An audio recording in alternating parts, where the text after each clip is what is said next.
감사합니다.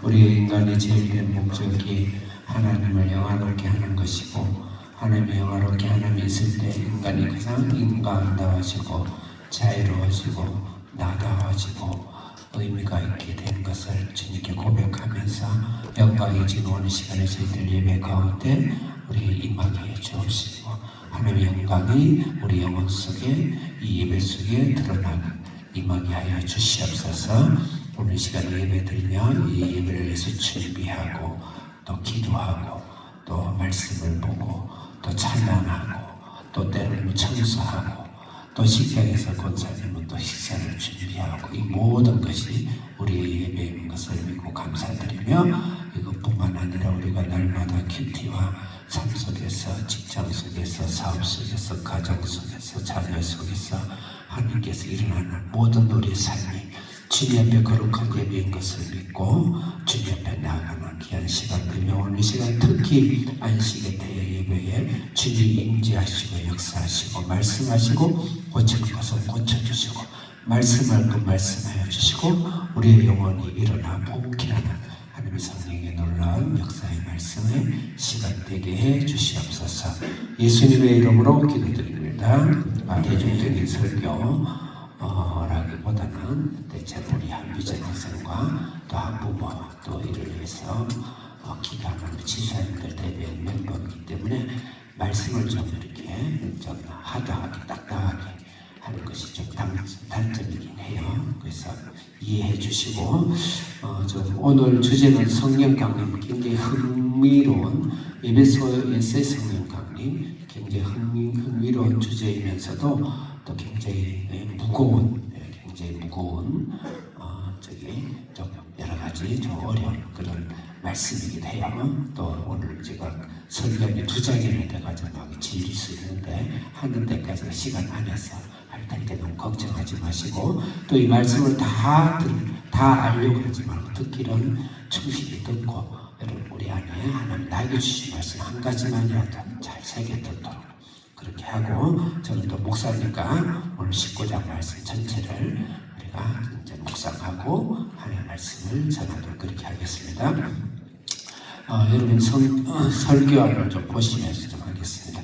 저도 이거 오늘 다 할 수 있으니 자신이 없어요. 그건 하는 데까지 할 테니까 주님한테 최선을 다하는 거죠. 사도행전 19장은 바울의 1차, 2차, 3차 선교인데, 이제 1차 선교의 큰 주제를 우리가 말한다면 이방 선교죠. 이방 선교.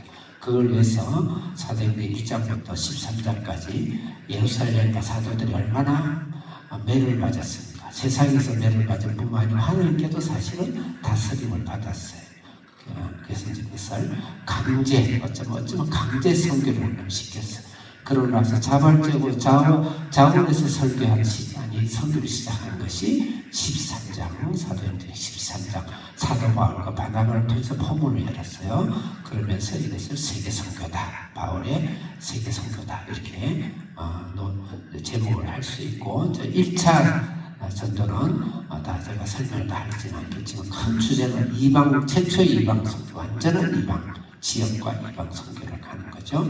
2차 선교는 유럽 마게도니아 한사를 통해서 여러 가지 일일이 많은 일이 있지만 큰 주제에 있어서는 유럽을 강타해서 유럽을 가는 세상의 정치와 경제와 문화와 역사와 세상의 가장 중심지로 가라. 그래서 우리의 삶은요, 신앙이 높을수록 세상을 피하고 세상을 멀리하고 하는 것이 아니고 세상 중심지로 들어가야 돼요.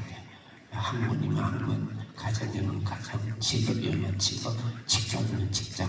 우리가 약간 오해하는 게 있는데, 신앙이 좋으면 자꾸 직장을 떠나고 사업을 떠나고 내가 하다 보니까 뭔가 잘 안 되는데 하나님이 나를 부르셨는 것까 해서 저 아프리카 오지로 선교를 떠난다든지, 물론 하나님과 합력해서 선교를 이룬 것이지만 성경은 그렇게 이야기하고 있지 않습니다. 저는 성경을 전할 뿐이에요. 다 존중합니다. 모든 사역을 존중하는데 성경은 우리의 삶의 현장으로 들어가야 돼요. 혹시 현장을 기피하는 것은 성경의 사역이야, 그걸 펄스다가 아니다, 그렇게 볼 수 있는 거예요. 그래서 유럽으로 갔다. 3차 선전 19장으로 시작하면서 무슨 이야기를 시작하냐면 에베소의 성령 강림 사건. 그래서 이걸 애써 피할 필요는 없고 그 뒤에 여러 가지 일련의 이야기 사건들이 나오는데 그래서 성령 사건을 중심으로 놓고 나머지를 소주제로 엮어가야 된다 이렇게 봅니다. 제가 설교는 대체로 학교에서 선생님이 국어교사 강의나 교수 강의나 그런 형태로 해요. 그래서 논리적이고 그 다음에 조직적이고 그 다음 구조적으로 그렇게 설교를 하니까 그에 맞춰서 말씀을 나누도록 그렇게 합니다. 그럼 먼저 1절부터 7절 여러분 큰 그 제목 한번 같이 크게 읽겠습니다. 두꺼운 글씨 시작. 오케이. 에베소에서 성령 강림입니다. 제가 성령 강림이라고 붙였어요. 왜냐하면 너무 이것을 비하시키고 너무 가벼이 여기는 것이 없지 않아 오늘 있다 생각해서 이 오순절 성령 강림뿐만 아니고 에베소에도 성령 강림 사건이 일어났다. 규모나 크기는 약간 차이가 있더라도 그래서 그 제목 그 부제로 말씀과 성령 사역의 비교입니다. 그 말씀과 성령 사역의 비교. 그 말씀 어디에 나오냐면 아볼로라고 시작해요. 이 아볼로가 말씀 사역자의 대변인이고 말씀 사역자의 사실 모델입니다. 그래서 그 아볼로는 그 앞에 18장 끝에 저 번째 시간이 없어서 묵상을 못했지만 거기 아볼로의 엄청난 말씀의 실력 얼만큼이냐 바울을 버금갈 정도로 바울 사도와 버금갈 정도의 말씀의 능력이 있는 자였어요. 그래서 사도 바울도 아볼로와 같이 순교당할 때까지 같이 동력자로 일을 했습니다. 그리고 고린도 교회 예전 고린도 터에 가면 그 고린도 교회 비석에 보면 1대 단임 목사 바울 사도, 2대 단임 목사 아볼로 이렇게 있어요. 그만큼 말씀이 탁월한 자꾸 많은 학자들도 그 평가를 하고 있어요. 그 말씀이죠. 근데 말씀만 안 된다. 성령 세례를 받아야 된다. 그것을 목적으로 강조하는 거예요. 우리 성경 읽을 때 앞과 뒤와 현재를 읽을 줄 알아야 돼. 현재를 읽으면 안 돼. 앞에 읽고 뒤에 읽고 이걸 문맥이라고 해요. 문맥. 그걸 구조주의 문학이라고 해요. 제가 거기서 수십 년 공부를 했어요. 그래서 반드시 오늘날 한국식 교육은 본문에만 되게 관심이 많아요. 앞에와 뒤를 연결되고 문맥이 많이 약해요. 그 사전적 의미가 되게 강하고 그것도 중요해요. 문맥적 의미가 사전적 의미를 이끌어갑니다. 그래서 앞에 무슨 이야기가 나오는가? 아볼로 이야기가 나와요. 그러고 나서 아볼로라는 이야기의 이름을 호명하면서 바로 성령세를 바로 들어가는 거예요. 그럼 이게 성경이 저자예요. 이거 무슨 이야기를 하는가? 아볼로뿐만 아니고 성경을 가르치는 사역뿐만 아니고 말씀을 사는 사역뿐만 아니고 성령 세례를 받아야 된다. 그게 사실은 오늘 19장에서 성령께서 하시고자 하는 말씀입니다. 그 이하에 그것과 연결해서 여러 가지 그럼 성령 세례 사역만 필요하냐? 아니다. 그 사역을 해서 여러 가지 균형 있게 갖춰야 될 것들이 무엇인가 하면서 19장 전체를 이끌어가고 있다. 이렇게 볼 수가 있습니다. 그러면 오늘 1절부터 7절 사건이 무엇인지 크게 졸린 학생일수록 크게 읽어야 돼요. 19장 1절 시작.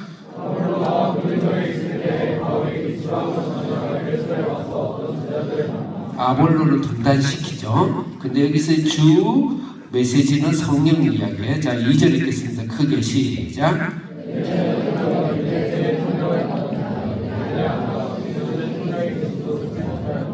유명한 말씀, 믿을 때 성령을 받았느냐. 유명한 토리, 무디의 부흥을 일으켰던 무디의 미국과 한국의 이 평양 대부흥의 원조인 무디 부흥을 일으켰던 두 쌍두마차가 있어요. 그는 D.L. 무디와 토리 박사는 성령론자였습니다. 신학자였고. 그래서 그 성령론자의 토리의 중요한 성령론 제목이 너희가 믿을 때에 성령을 받았느냐.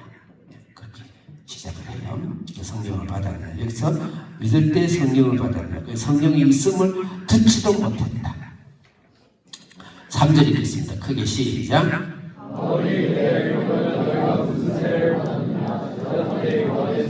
요한일서 4절 시작.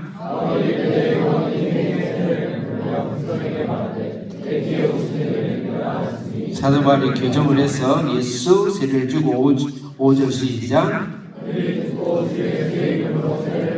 6절 시작.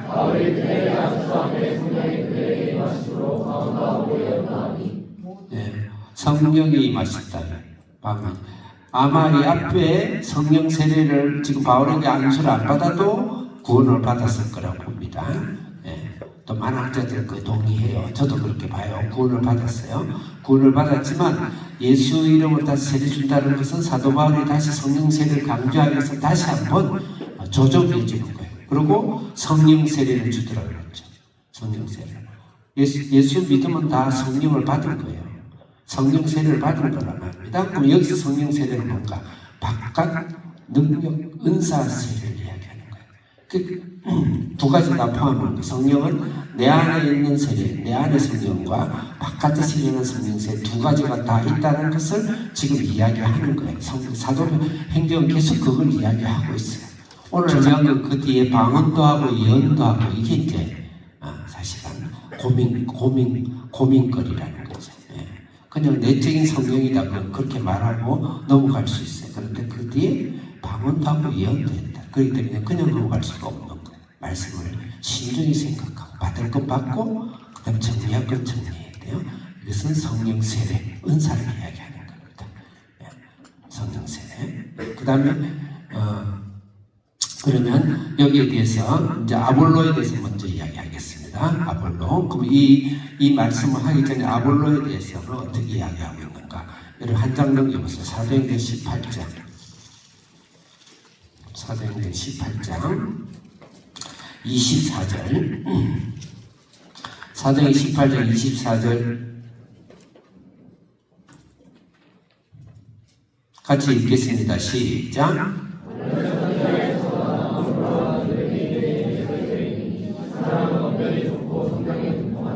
25절 시작.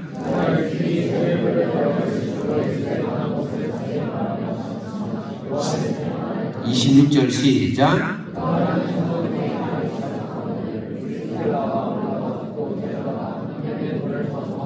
27절 시작.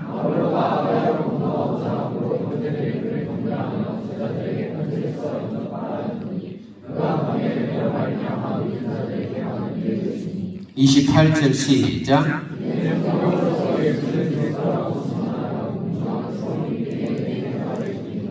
아볼로가 지금 이게 여기 갔을 때 에베소에 도착했는데 에베소에 도착을 하고 그 다음에 브리스길라와 아볼라는 그게 남아있고 사도 바울은 다시 예루살렘 보고하러 갔어요. 그래서 2차 성전을 끝내러 갔어요. 마무리하러 갔는데 이때 아볼라와 브리스길라가 아볼로를 본 거예요. 그 아볼로의 모습이 어떤가? 첫째는 알렉산드리아 출신이라고 그랬어요. 여러분들 그 설계안을 봐주세요. 설계안에 아볼로는 어떤 인물입니까? 첫째 알렉산드리아다. 제가 여러분 읽히진 않겠어요. 조금 내가 말망하겠어요. 알렉산드리아는 그 당시에 신학이 아니에요. 그 당시에 40만 권을 그 소장하고 도서관을 갖고 있어요. 그 전 세계 학문의 중심이었어요. 철학의 중심이었고, 그 다음에 거기서 나중에 교부 신학 때 3대 신학 교류가 있어서 3대 신학파라고 그래요.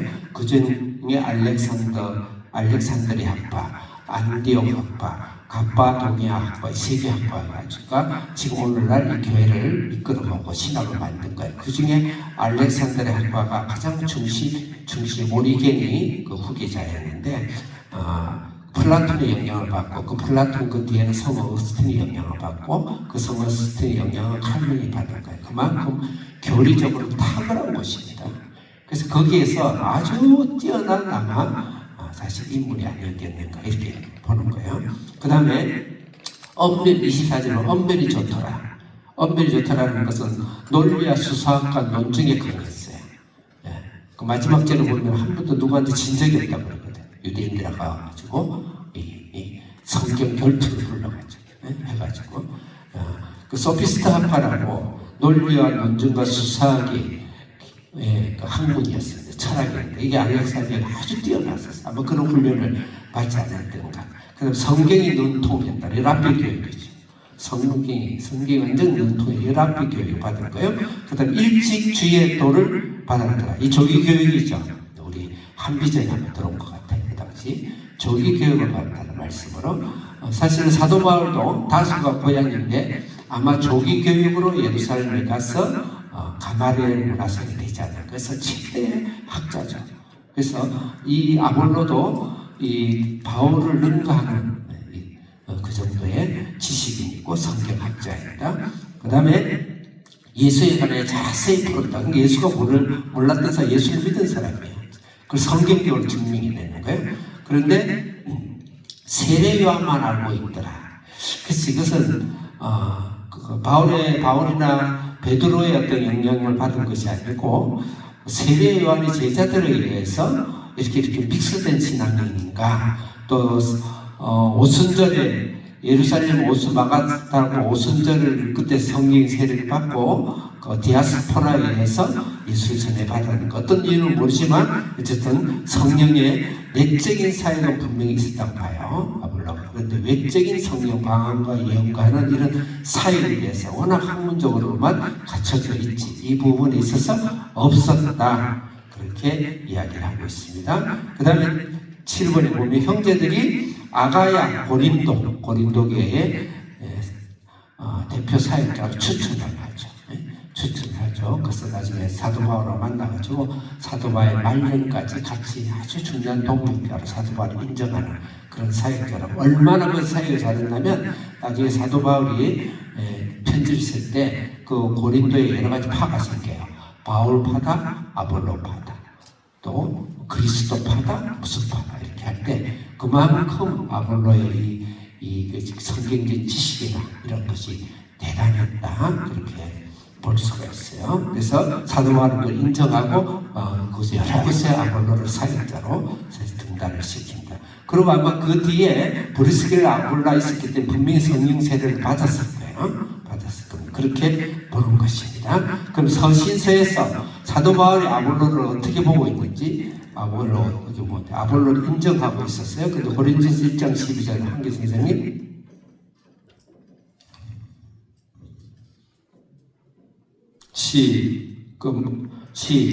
시작.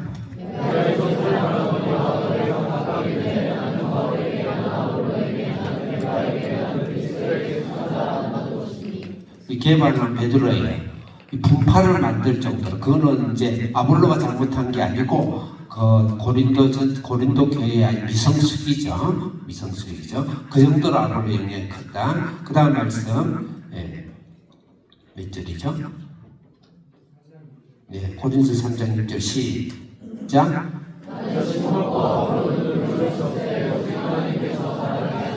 아볼로를 인정하는 거죠. 이게 거꾸로 되어 있는데 사도 바울이 복음을 전했고 아볼로가 양육을 했다. 그렇게 볼 수가 있습니다. 그 해석을 그렇게 하면 돼요. 그 다음에 고린도서 16장 12절 시작.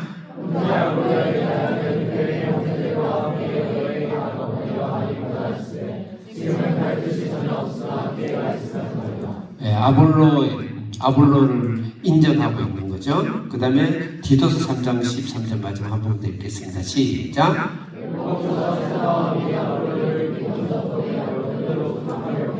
사도 바울의 사역을 이어서 아볼로를 아주 중요한 사역자로 동역자로 쓰고 있다는 거죠. 그러니까 아볼로는 분명히 다 사도 바울과 아볼로 같은 사역자인데 분명히 성령 세례를 아는 자예요.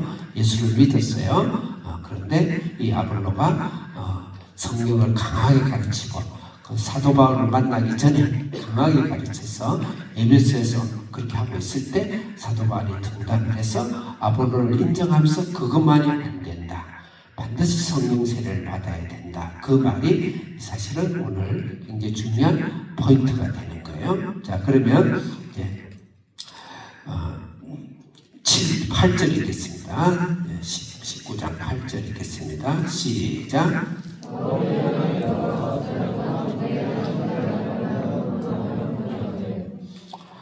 미안합니다. 이 8절 가기 전에 제가 지금 워낙 양이 많아가지고 2절에 보면 너희가 믿들 성령을 받았느냐. 그러면 이제 성령 세례를 받은 거에 대해서 성경에서 성령 세례는 어떻게 하고 있는가 일단은 몇 가지만 짚고 가겠습니다. 먼저는 제가 구두로 이야기하겠어요. 2장의 오순절 성령 세례가 이야기해요. 우리 잘 아는 오순절 성령 강림 사건이죠. 그럼 그것으로 끝나느냐? 그렇지 않아요. 그와 동일한 일들이 일상 속에서 복음 속에서 현대도 성령 세례는 이루어지고 있다는 것을 사실 우리는 성경을 통해 알 수 있다는 거예요. 두 번째로는 사도행전 8장에 보면 사마리아에서 빌립이 복음을 전하고 또 베드로와 요한이 내려와서 성령 세례를 주더라고요. 그때 마술사 시몬이 근능이 나한테 좀 팔으라고 다 혼나죠. 그 다음에 사도행전 10장에 보면은 그 유명한 고넬료 사건, 아주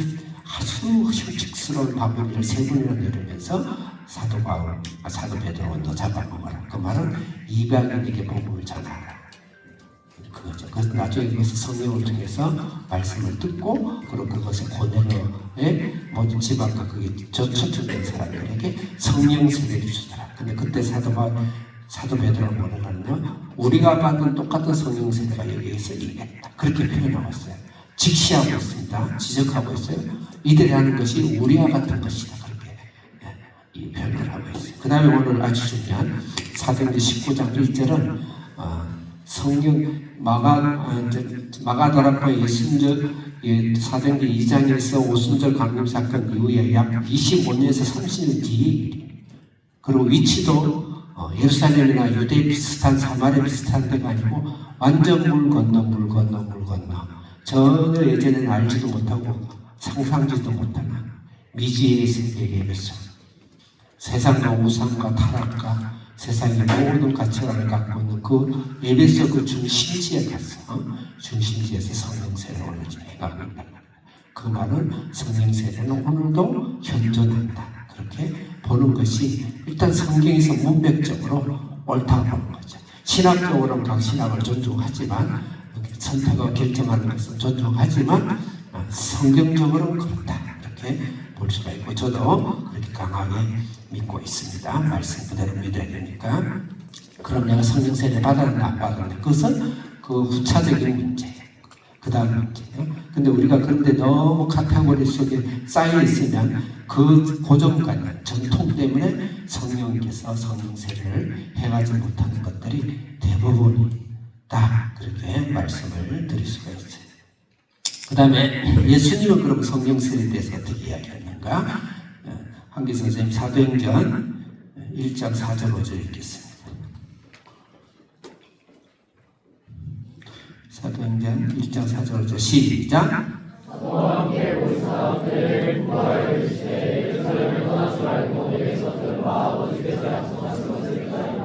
예수님께서 부활하시고 승천하기 전에 다시 사도들을 불러서 말씀하셨어요. 5절 읽겠습니다. 시작.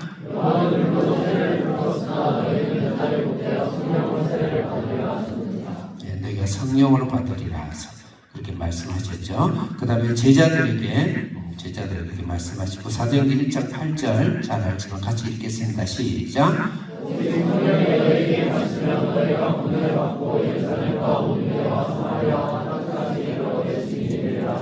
아멘. 그 다음 방언에 대해서는 어떻게 예수님이 말씀하셨는가? 마가복음 16장 17절 읽겠습니다. 시작.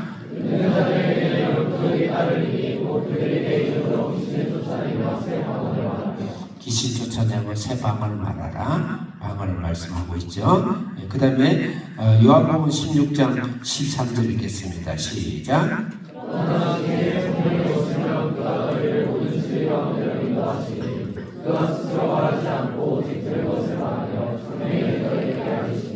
성령께서 말을 하신다 그랬죠. 그 예언이죠. 그 다음에 사도 바울은 어떻게 이야기하고 있나? 사도행전 12장 7절 시작. 예? 고린도전서 미안합니다. 예. 그래서 한길 점수가 필요한 거예요. 7절 시작. 8절 시작.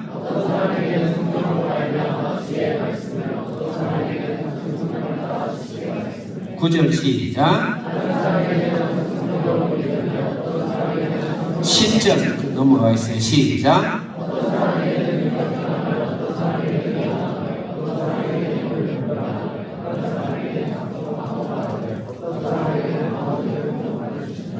방언도 나오잖아요. 그죠? 방언을 통역하는 은사가 있어요. 그건 통역 은사라 그래. 방언 나오잖아요. 그러니까 내가 방언을 안 할 뿐이지 방언을 반대한다든지 거부할 필요는 없다는 거예요. 그럼 나는 신앙의 노선을 그리 걷겠다. 그 존중스러운 거예요. 그렇지만 방언을 뭐 기시방을 한다든지 뭐 이렇게 이야기하면 성령께서 굉장히 슬퍼하세요. 굉장히 슬퍼합니다. 절대 그러면 안 돼요. 성경이 저 방언 이야기, 저 사도행전 진짜 방언 이야기예요. 고린도전서요 방언하라는 말이지 그걸 또 문맥적으로 하지 않고 방언을 하지 말아야 한다. 왜 하지 말아야 방언을 쓸 때 용도가 그건 개인이 할 때 개인의 신앙의 성장을 위해서 하는 것이고 다른 사람이 있을 때 방언하고 미친다고 할 거 아니냐. 그러니까 알아듣는 말로 해라. 그렇게 말하는 걸 가지고 곡해를 해가지고 그거는 수능 고등학교 수능에 나오면 그렇게 해서 그렇게 하면 그 빵점이에요. 그 본문 지문하는 거 만약에 시험 쳤다 생각해가지고 답을 해보세요. 그 빵점이라고 그러면요. 그냥 성경은 수능 지문에 나왔다 생각하고 풀어야 돼요. 그건 문맥을 푸는 거예요. 방언하라는 것이 단 조심해라. 이렇게 사용하는 방언 사용법을 이야기한 게 고린도전서 14장이다. 그렇게 생각을 제 개인 견해 가지고 저는 당당하게 그냥 객관적으로 말씀을 드린 거예요. 자, 더 이상 뭐 제가 읽지 않겠습니다. 그러면 이제 방언, 그래서 여기서 중요한 우리의 메시지는 말씀을 성경 말씀을 알아야 돼. 그럼 방언하고 말씀을 모르냐? 그럼 아볼로 이야기 왜 이렇게 거창하게 있고 사도 바울이 왜 이렇게 아볼로를 칭찬하면서 일을 했을까요? 절대. 그래서 오히려 성령 세례 받은 사람들 사역 조심해야 됩니다. 조심해야 돼. 말씀은 뿔도 없으면서 하나님 앞에 계시받았다. 오늘은 빨간 넥타이를 매라 했다. 오늘은 북쪽에 손이 온다. 이런 비슷하게 이러면 안 돼요. 그게 틀렸다는 거예요. 성령께서는 때론 개인에게 그런 말씀이나 그런 강한 임프레션을 줘요. 그런데 말씀 위에 일이 서야 돼요. 건전하게. 교회가 그 방언을 성령 세례를 무시하고 못하게 하니까 이상하게 잡스럽게 바깥에서 이렇게 음성적으로 하다 보니까 이상한 모양이 한국 교회의 은사 사이의 거의 90%가 그랬습니다. 진짜 미안한 이야기인데, 미안한 이야기인데, 그 진짜 하나님의 은사를 굉장히 불안하게 만드는 것이죠. 여러분 항상 은사를 사모하고 성령은 영을 터치하는 거예요. 인간은 혼만 생각만 지정의만 있는 게 아니라 영이 있어요. 영을 터치하는 그 성령에는 없어요. 절대 혼이 영을 터치할 수 없습니다. 그래서 방언, 은사, 성령의 사역. 내가 이미 예수님을 영접했던 자체가 성령이 내 영을 터치하고 만드실 거예요. 그 예수님을 영접한 거예요. 그거 내가 영혼을 높은 예수님한테 같이 붙어 있어요. 그런데 그 설명하다 보면 그렇다 이거죠. 어려운 이야기죠. 그래서 결론은 성령 충만한다, 말씀 충만한다. 말씀 충만하면서 성령이 날마다 오시옵소서. 나의 초자연적인 능력으로 나를 임하시고 방언도 하고 예언도 하고 하늘의 환상도 보고 예언도 보고 하늘 능력도 보고 죄성령이 내 마음을 일으키고 불태우고 바람같이 나를 불고 이 세상의 험한 이 세상을 능히 이겨나갈 수 있는 힘을 하나님 주시옵소서. 우리가 그렇게 기도해야 되겠다.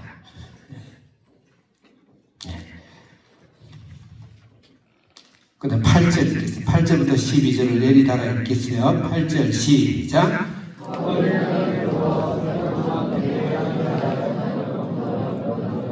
잘 읽고 있는데 조금만 더 크게 말을 맞춰서 9절 시작.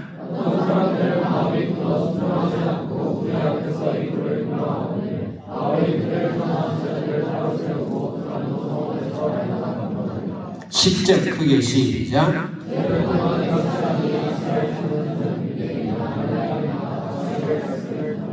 여기서 8절에 보면은 석 달 동안 가르쳤더라. 10절에 2해 동안 가르쳤더라. 그렇게 했어요. 그러면 또 다른 곳에 한번 보겠습니다. 여러분 그대로 넘겨서 사도행전 20장 31절 뒷장이니까 사도행전 20장 31절 크게 읽겠습니다. 시작.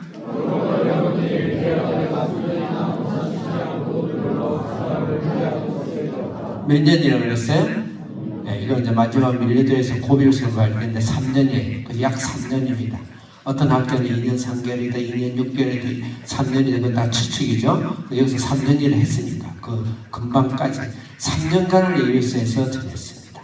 고린도교에서는 1년 한 6개월 정도 해서 많으면 2년, 1년 8개월, 1년 6개월 정도 했어요. 근데 보통 다른 데는 어떤가요? 저 마게도냐는 3주예요. 실제 안식에 3주고 많은 학자들이 한 3, 4개월 했지 않겠는가. 빌립보에서 그 오래 있지 않았어요.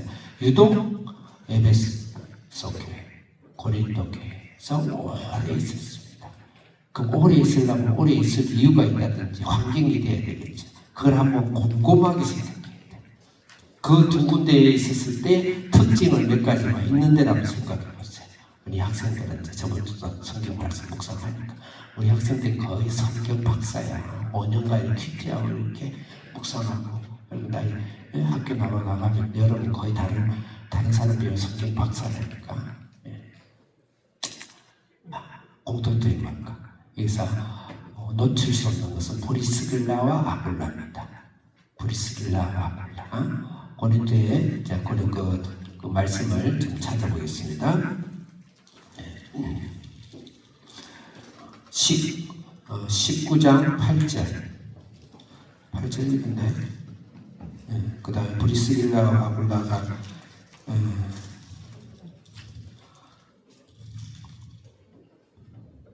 몇 절에 있죠 혹시? 내가 눈이 침침해서 안 보이는데 18장 5절 읽겠습니다. 5절이 아니고 2절 읽겠습니다. 2절 시작.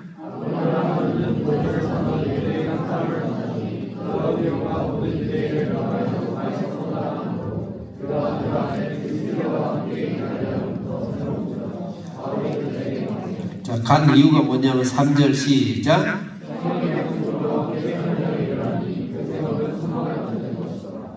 네, 무슨 일을 했어요? 네?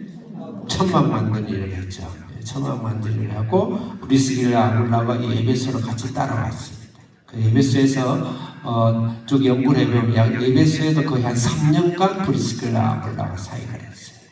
그러면서 사도 바울의 천막 만든 일을 같이 했습니다. 근데 그 외에 서신서에 보면 사도 바울은 내가 내 돈으로 일을 해서 복음을 전했다. 내가 추월하던 누구의 돈으로 내가 먹고 살고 하는 일을 하지 않았다고 아주 몇 번에 걸쳐서 명확히 이야기하고 있어요. 그런 걸 참고해 봤을 때 에베소나 에베소 고린도에서 브리스길라와 같이 동목을 굉장히 정착해서 했기 때문에 오래 있을 수 있다가 요인 중에 하나입니다. 그것만이 아니죠. 성령의 뜻이지만 요인 중에 하나예요. 그래서 여기서 우리가 적용해야 될 것이 뭔가 우리가 복음을 위해서 성기하면 모든 것이 오케이고 모든 것을 포기해도 되고 모든 것이 이유 없죠. 이유 없으면 되죠. 그래서 성교를 위해서 진짜 성교를 하고 싶습니까? 공부 잘해야 돼요. 진짜 성교하고 싶으세요? 돈 잘 버셔야 돼요. 진짜 성교하고 싶습니까? 하는 일 잘 하셔야 돼요. 그걸 가지고 연결해서 성교를 하는 거예요. 그럼 우리 목사님들은 뭐 사도 바울처럼 직업 갖고 이렇게 해야 돼요. 이게 직업이거든요. 그렇지 않죠. 한 200명 정도 자립하는 교회는 그 성도들 양육하기도 시간이 없어요. 이때는 성교되잖아요. 그런데 그분들은 교회 수준은 당연한 11조와 헌금과 페이를 드려야 되고 생활비를 드려야 되고 자녀 교육에 드려야 돼요. 그런데 그렇지 않은 미자립 교회 목사님들 다른 일을 한다. 사모님들 무슨 일을 한다. 그래서 그것을 비난한다든지 전혀 그런 건 성경이 아닙니다. 얼마나 영적으로 못났으면 그런 겁니다. 진짜 막 예수님의 신장 허며 파는 소리죠. 절대 그렇지 않습니다. 네, 일하면서 복음을 전하는 것이 보통 신앙입니다. 그 다음에 사역자들의 표준이다. 그렇지만 일할 수 없을 만큼 영적으로 해야 될 일이 많고 성도가 많으면 그분은 그렇게 해야 됩니다. 디모데도 아마 에베소에서 다니는 목사들 페이 목사를 오래 했다고 학자들은 이야기하고 있어요. 그래서 그래서 그런 우리의 성도들 어떻게 적용이 될 것인가? 복음을 위해서 내 하는 직장, 나의 사업, 학업, 내 하는 일에 정성스럽게해서 그 세계를 정복하고 왜? 복음을 위해서 그런 사명을 반드시 가져야 된다. 이게 뭐 제가 이 주제를 추천하고 싶고 추천하는 게 아니고 오늘 성령 세례만 받아가지고 뜨겁기만 하고 능력만 받으면 다 된다. 절대 그러면 안 돼. 사도 바울은 성령 세례하면요, 성령 능력하면 둘째랑 서러운 분 아니에요? 그렇지 않아요? 돈다발이 굴러와요. 죄송하지만 돈다발이 굴러온다니까 집 팔고 손 팔고 다 갖고 와요. 사도 바울이 받은 적이 없다. 조심해야 된다. 성령 능력하면 구름대같이 와요. 엉거하면 걷어보세요. 진짜 예수님 눈에 피눈물 나요. 그 한 푼도 쓰면 안 돼요. 본인이 돌려줘야 돼. 그 쓰면 주님 나를 써야 돼. 나는 그런 능력자니까 나는 충분히 그걸 누릴만 하고 나는 먹여 살려야 돼. 그렇게 생각할 수 있지만 사도 바울은 그렇지 않다. 이걸 역설적으로 봐야 돼. 그때 잘못됐다는 게 아니고 그래서 텐트메이커의 정신 사도 바울 모범을 보이게 해서 적은 일이지만 저희 부부는 저는 어릴 때부터 초등학교 5학년 때 목사를 헌신했어요. 준비해서 순교도 가봐했고 다른 가치관 살지 않았어요. 그런데 우리 부부가 성교 비즈니스를 시작하게 했어요. 한 10년 넘게 지옥 같았습니다. 제일 듣기 싫은 게 바깥에 나가고 나보고 사장 내 정체성이 안 맞는 나는 진짜 솔직히 말해서 미칠 것 같았어요. 진짜. 근데 그것을 참고 그러면서 그 일을 해서 그나마 작지막이 사랑하는 한 미천자에 만날 수 있는 영과 축복 하나님께 날 받은 거 다 받았어요. 얘들하고 이렇게 하루씩 몇씩 기도하고 얘들이 나를 기도를 도와준 거죠. 내가 혼자 게으르고 어떤 피곤한 몸 아프면 쓰러질 수 있는데 얘들 얼굴 두 눈도 반짝반짝을 보면 내가 방에 누워있어서 어떤데 기어서 나온다니까. 덕분에 기도하자. 기도하고 민족과 세계에서 기도하고 이 자녀를 기도하고 부모를 위해서 기도하고 또 이렇게 아직 예수 안 믿고 온 애들이 몇십 번 애들 보고 알게 하고 사랑하고 이뤄하고 격려하고 작죠. 아주 작죠. 소녀의 동료할 것 같고 나그네에게 주는 냉수 한 컵밖에 안 되겠지만 그것 때문에 이렇게 할 수 있을 때 말이죠. 이야기가 길었어요. 그 다음에 13절부터 20절 제목만 읽겠습니다. 제목만 여러분들 설교를 봐주세요. 자, 로마서 3번 옆에는 큰 글씨 읽어야지 한 번에 끝내요. 시작. 꼭 성령의 운동이 일어나면은 귀신들이 나타나요. 사탄. 그거 보면은 꼭 미신과 주술들이 막 나타나죠. 비비복교에서도 그렇고, 사장제 8장에 보면 비비전자들이 꼭 나타나죠. 한국에도 평양에서 평양 대부흥이 일어날 때요. 이단과 이상한 사유리들이 엄청나게 많이 났어요. 그 덕분으로 통일교나 신앙촌의 박태선이나 요새 그 무리들이 요새 말하는 어디죠? 신천지 또 그 앞에 정명성 그걸 뭐라 그래요? 하여튼 많아요. 지금 뭐 하나님 교회 한다면 그냥 열이 확 나요. 무슨 하나님 교회냐? 교회를 이름 왜 쓰는지 모르겠어요. 그 양반. 그런 것들이 다 평양 대부흥에서 영적 귀신의 파편들이에요. 그 많이 주의해야 된다. 그 성령 세례받는 운동하는 분들 아주 요주의해야 된다.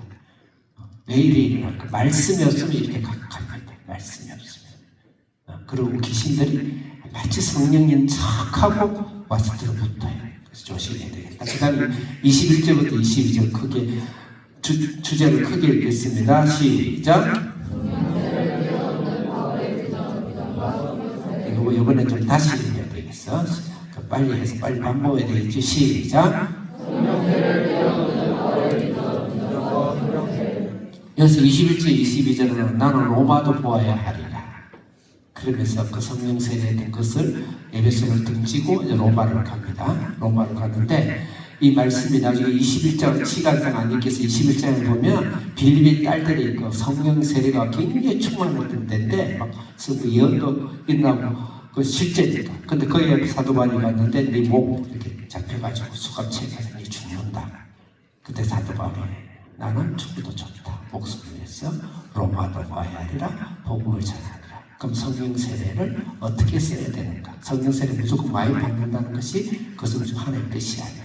성령 세례 주는 목적은 열매를 위해서 준다. 첫째는 내가 하나님 앞에서 거룩함을 닮아가고 나의 자아를 깨고 나의 자아를 죽이고 성령의 몸으로 성령에 순종하고 성령의 사람으로 인격의 사람을 만들어가는 성령 사랑과 희락과 합병과 온유와 자비와 온유와 충성과 절제의 열매를 맺어가는 도록 잘 격려하게 주는 선물인 거예요. 그 성령 선물 자체는 상급이 아니에요. 그 자체는 구원이 아니에요. 그것을 격려하게 선물로 주시는 건 그건 본질이 아니에요. 그래서 성령이 세례 주는 건 복음을 수년 짜리죠. 그 성령 받은 사람은 가만 앉아있지는 못해요. 왜 가방도 혼자라도 다니는 복음을 전하는데. 저 어릴 때 그런 사람 굉장히 많았어요. 무명의 전도인들이 굉장히 많았어요. 그거 보면 다 성령 받았어요. 우리 집도 여러 차례 방문했어요. 그래서 막 아침 내내 방문으로 기도하고 방문으로 찬양하고 나는 그 소리 들으면서 살았다니까요. 그래서 성령은 그 성령 세례 자체가 목적이 아닙니다.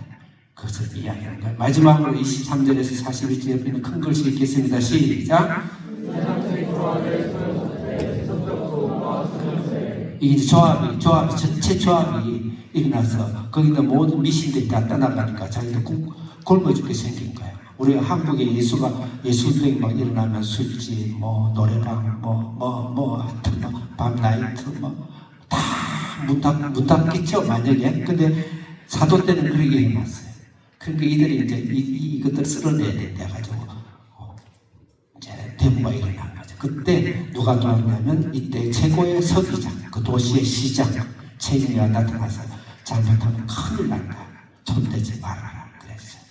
사도 바울이 그 무리에 막 들어가서 자기 아마 예상으로 로마 시민권을 쓰려고 했을 것 같아요. 마지막 악 때 꺼내오려고 2명이 잡혔거든요. 네?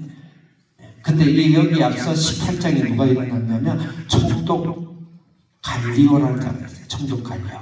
그 제가 거기 적어놨는데 총독 갈리오가 그때 판례를 만들어가지고 전 로마령에 사실 판례가 됐다. 학자들은 그렇게 봐요. 총독 갈리오가 어떤 사람이냐? 내가 적어놨어요. 네로 황제의 어릴 적 친구예요. 중마고. 근데 거기를 총독에서 그 사람의 재판 결과가 얼마나 큰 영향을 끼치겠어요? 그 다음에 그 형제가 네로 황제의 스승이었습니다. 이 백그라운드가 대단해요. 근데 하나님 그걸 쓰신 거예요. 그 판례를 절대 건들지 마라. 그건 걔들 죄가 아니다.